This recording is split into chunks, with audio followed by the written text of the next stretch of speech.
Now that the whole kerfuffle with the British Online Safety Act came into effect, and within a couple of days, we've noticed that teenagers managed to completely bypass the age verification. Like, there are many examples of social media that have gone viral, varying from using various scripts to using game characters to managing to bypass all of these robust age verifications.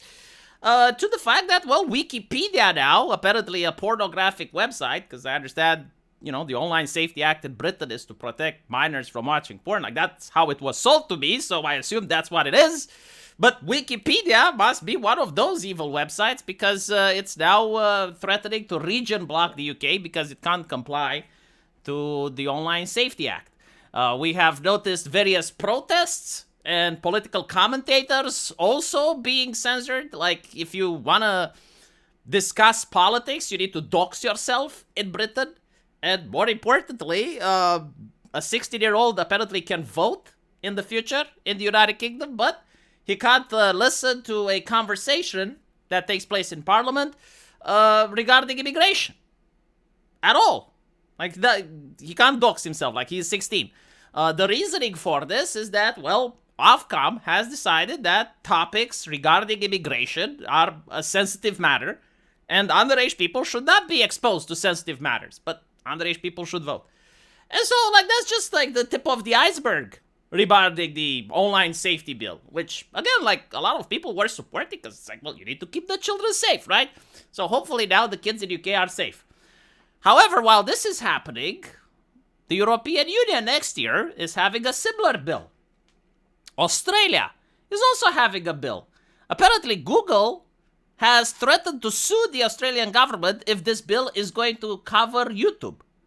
And you may be wondering, well, hold on a little bit, because this was the argument that was being used. It's like, if you're against these bills, then you're for harming children, right? So the question is, why is Google against this bill? Why is Google for harming kids? Well, they're not. They're obviously not. To comply with these regulations, it's economically excruciating. Like, apparently, it costs tens of millions of dollars to install these robust age verifications. They're using new technology, they're relying on AI, but most importantly, the security aspect and the risk. Like, you are harvesting data from so many people, and the risk of someone hacking that and exposing those people to identity theft is so big that it would be a PR disaster for any company that fails their duty to safeguard this data. And so the price for it is really high. So medium-sized companies can't afford that. Small companies definitely can't. And this is why you get to see the large tech giants actually supporting these legislative initiatives. It's not about pornography. It's about making sure that in the future, you will never have a new upstarting social media company or a new upstarting website. It guarantees hegemony of the large tech giants for at least a couple of more decades. Unless you have someone like Elon Musk with the money to just simply purchase one of these companies, it's going to be really incredibly difficult for anyone to start anything. Because to have like the robust age verifications and to completely destroy internet anonymity, it's financially crippling. And so this is why they support it. But as I mentioned, and this is interesting, right? Like you have the United Kingdom, you have the European Union, you have Australia, and now you have the Kids Online Safety Act in the United States. All of them coming at the same time. And so this doesn't really look like a left-leaning, right-wing issue. It looks like something that was organized behind the scenes, and the purpose to destroy internet anonymity and to turn internet into cable TV is becoming more and more likely. And I find it fascinating the way they did it. I mean, they used the same playbook that worked for feminists in 2016. If you guys remember, like back in the day, the internet was actually free. Like you could create whatever website you wanted. You could make whatever you wanted without moderation. And people just knew that the internet is dangerous. Like parents were actually very aware that the internet is a bad place. And I myself, when I was 15, I actually knew. It's like, okay, when I go on the internet, I never show my face. I never give out my name. I never talk about where I live, and I never meet anyone in real life from the internet. Like, those were the golden rules, right? And that's how we stay safe. But apparently now, no, like now that's not enough. You need the government to keep you safe. And so with that mindset, the internet was an extremely chaotic and very fun place. It was filled with creative people, a lot of edgy humor and jokes. And unfortunately, none of the Zoomers are ever going to experience that side of technology. Because they grew up with the sanitized version of the internet, which is why they're more likely to accept this shit. And so in 2016, the feminists came around and they started insulting people by branding them misogynists, sexists, racists, and demanded trust and safety councils. And at the time, trust and safety was unthinkable. Like, the idea that someone gets to ban people over jokes or memes was outlandish, ridiculous. Like, surely that's not the future of the internet. And who can't forget Alex Jones, right? Like, he got banned from all the platforms, and it was horrifying to see. It's like, what is the world becoming? People just couldn't understand. Like, an individual banned from all the major platforms in one day? Like, what the fuck is going on? And apparently, like, what was going on is that was the future. And the internet becomes more controlled. But at least people still have anonymity. You know, you still get banned, but you can make a sock puppet account. You can make a new account, right? Start from scratch. Well, they didn't like that. So now they're pushing all of these legislations, which, again, they're doing it with the same idea. Like, insult the people that resisted.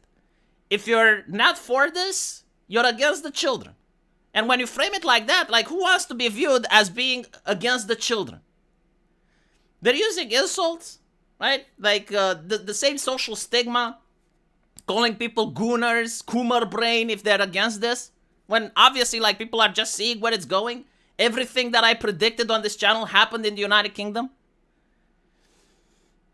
And the result is going to be the removal of internet anonymity, the destruction on any competing alternative platform that will try to grow. And of course, like, certain governments are going to make a lot of money by fining companies whenever they fail to uphold to the standards. Which, by the way, like, all these laws have extremely vague standards.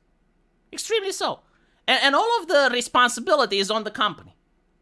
Like, none of the responsibility is on the government. And more importantly, they don't allow politicians or elected members to regulate. Like, in Britain, it's Ofcom, which is an institution that's bureaucratic in nature. And in the United States, is the FTC, according to the Kids Online Safety Act.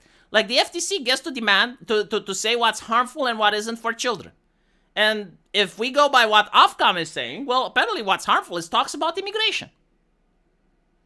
The FTC, you know, now is probably going to have one policy, but wait until the Democrats get in charge. What policy do you think they will have?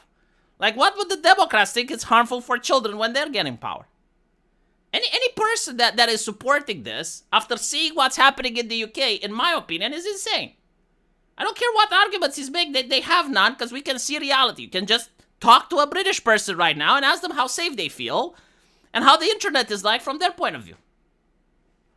And so the thing is, like, these legislations can still be stopped before they pass.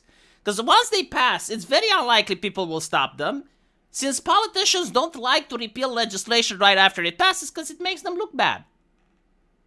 It makes them look like they made a mistake. And in politics, optics is everything. So yes, this will probably pass. I don't think, you know, enough people will stop it. You're going to have the same thing happening in Australia. You're going to have the same thing happening in the European Union. And the end result is going to be a fragmentation of the internet and an extremely boring and sanitized version of the internet, because companies are going to go overboard censoring anything that may be considered harmful. Again, the terms are vague, and the Online Safety Act in Britain, it says legal but harmful. So in other words, like, even content that's perfectly legal, as long as it can be considered harmful, they will censor it. Companies don't want the responsibility of being sued. And yeah, we're going towards a grim future of the internet. The good thing is, though, usually when generations change, they become exactly the opposite of what their parents are. And so, you know, It's up to the next generation to live under this level of bullshit until they're going to say, like, wait, well, why do we need to live like this?